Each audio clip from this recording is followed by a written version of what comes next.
Hello, Governor. Say hello to the bad guy.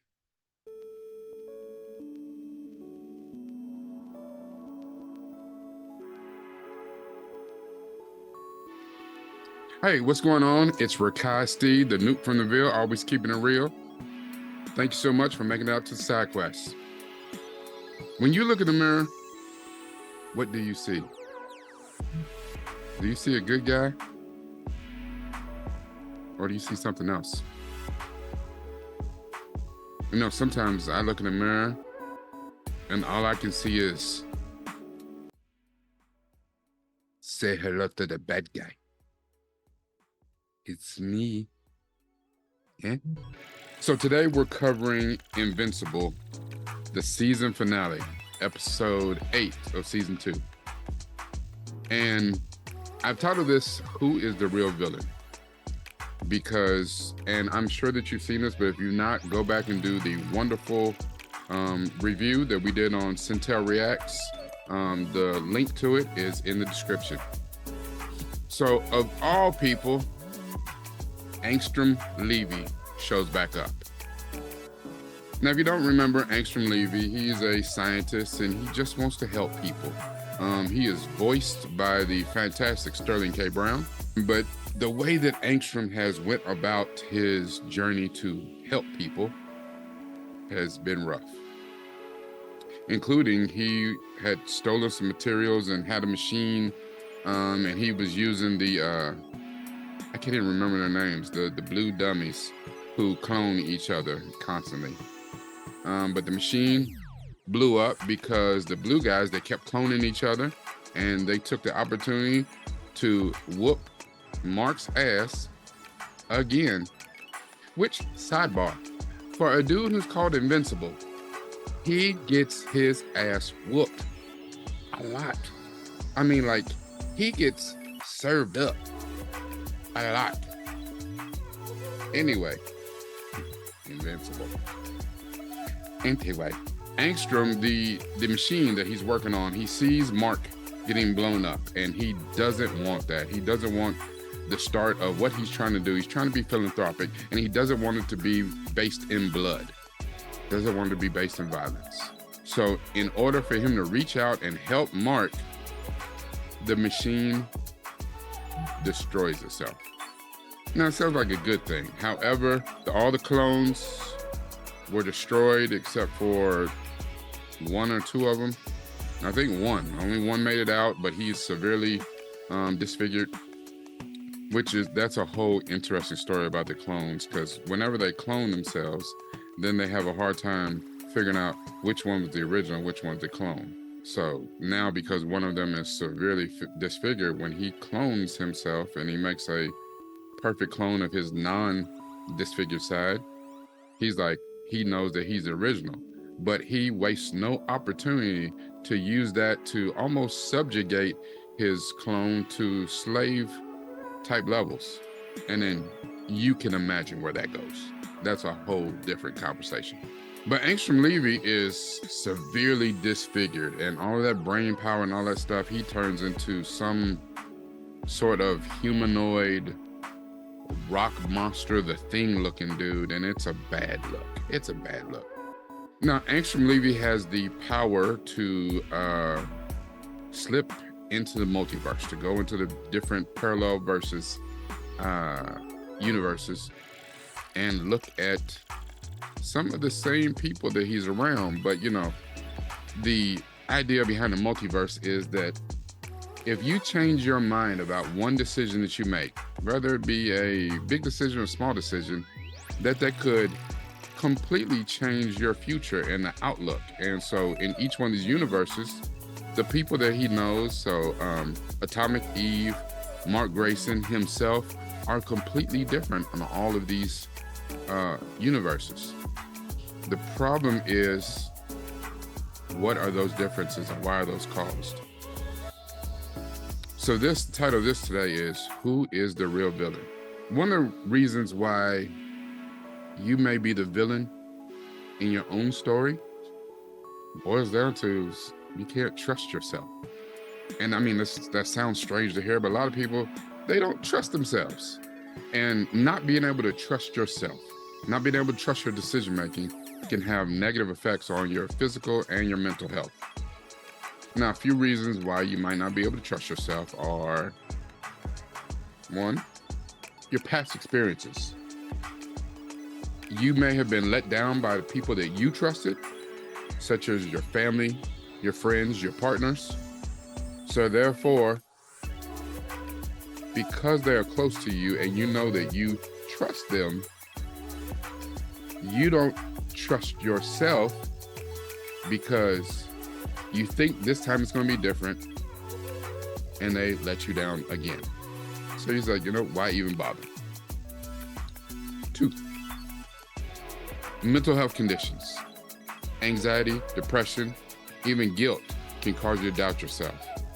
Listen, this one, and even the first one, I'm an expert on those.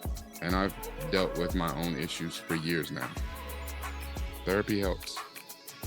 3, perfectionism. You might hold yourself to impossible standards. Who knows where you got these standards from, but being able to be perfect. Listen, allegedly there was only one person that was ever perfect that walked this earth, and he still got betrayed and by his own peoples. It be your own dudes. 4, reassurance seeking. The thing is, and the definition I saw in Google was that you might have to outsource the work of managing difficult emotions to someone else. And a lot of that is that you just do stuff to seek reassurance. You don't want to do the heavy lifting. You'll do the work, but when it comes to making a decision, you want to leave that up to someone else. And a lot of times that's because it's easier to blame someone else. Now, a plethora of other reasons. You could have chronic self-doubt, low self-esteem, or just be biased and really selfish. Now, back to Invincible. Angstrom Levy is going to all these universes. And what he is picking up on when he goes to all these universes, and he becomes himself in all these other universes. In all these other universes, he's actually a good guy. And he has it bad. His circumstances on almost every other planet he goes to are just absolutely heartbreaking. Where he's seen a number on different worlds, seeing the people that he cared about the most destroyed, decimated, murdered, massacred in front of him. And almost every world, there is a common thread. Can you guess what that is? Yeah. It's our boy, Mark Grayson, Invincible, who's went full-on Viltrumite, and he and Omni-Man have taken over Earth.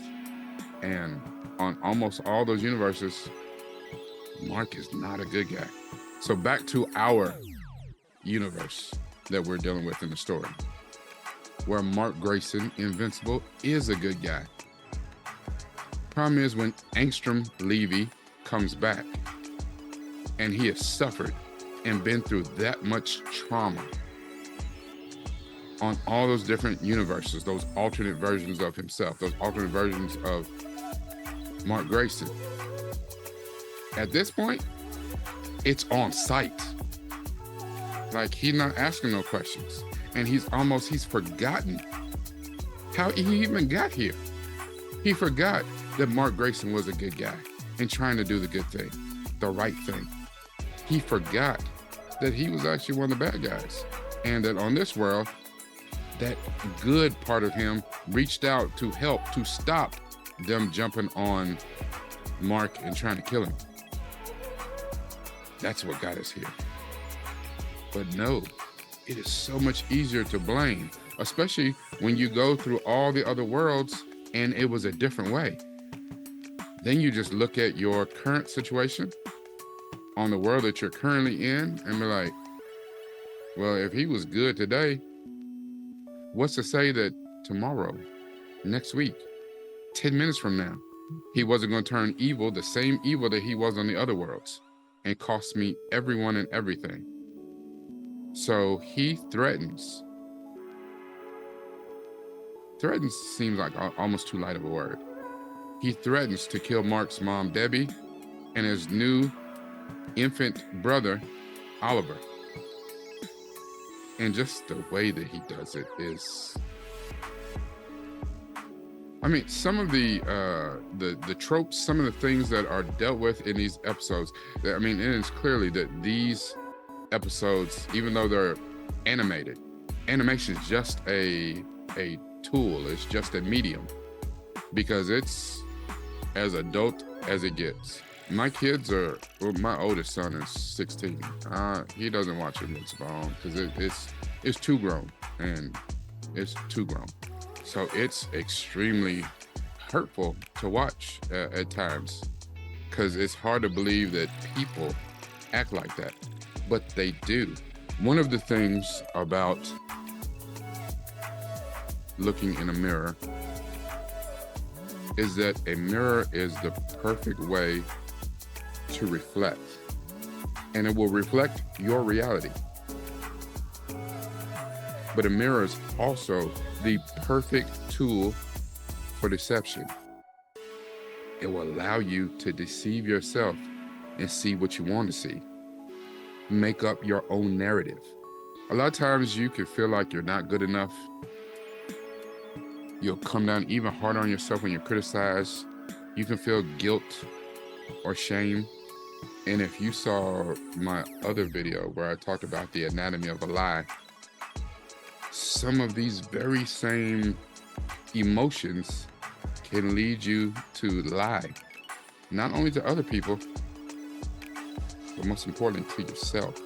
It's easy for us to be on the outside and look at this episode and look like Angstrom Levy should remember. Mark is the good guy. He was actually the bad guy. But when you have went through that much trauma and you have not gotten any help, you have not gotten any therapy, you have not dealt with your issues. There's a saying that I love. Hurt people. The one thing with being in a poor place mentally is it's almost like you're bleeding. And a lot of times, maybe you do, maybe you don't understand that you are bleeding on. You are spreading your blood on other people because you have refused to deal with that wound. You can't heal if you won't heal. And the first step in that is to acknowledge that you have a wound that needs to be dealt with. It's easy for me to sit here and tell you, you need to trust yourself. I have a homeboy of mine. He's a wonderful guy. And for the most part, he makes pretty good decisions about his life. He is of advanced age, and he is definitely not where he wants to be in his life, like a lot of us. I am not even close to where I want to be or where I should be. But that's another story. But I know usually what it used to be for him was that when he came to women, he should not be making decisions for his own life because he made a lot of bad ones. But that's my guy. And he's had some life-changing things happen to him over the last several years that have tried to change his outlook on life. But the problem is in not trusting yourself, in making bad decisions over governing your own life. Do you I don't know. Some of us deal with things differently. He and, a couple of my other buddies, they deal with their anxiety, with their depression, with alcohol. Because if nothing else, it helps you forget, at least for a little while. I have a buddy of mine who stays smoked out. It's like he's in a competition with Snoop Dogg and Willie Nelson. Okay. Helps him to forget. The thing is, when you come out of that stupor, those problems haven't gone anywhere. And in this particular episode, as we see, Angstrom Levy has several opportunities. He has several outs to pull back and deal with his own shit. And he does it. And many times when you refuse that, you will cancel yourself out. And you'll take it to a place where you never wanted to take it. C'est la vie. Such is life. This is Rekkai, Nuke from the Ville. Thank you so much for riding with me. If anything, I would like you to continue to go and watch my man Syntell. We have great reactions. He's got the Syntell channel and Cinema Mosaic. Please make your way over to the Geekish Network. We have great shows, Geek Beast. I'm on Bingeworthy on Wednesday nights. And continue to come back. I'm going to continue to crank out content for you. It's been a long time since I've done this, and it feels good. So, thank you.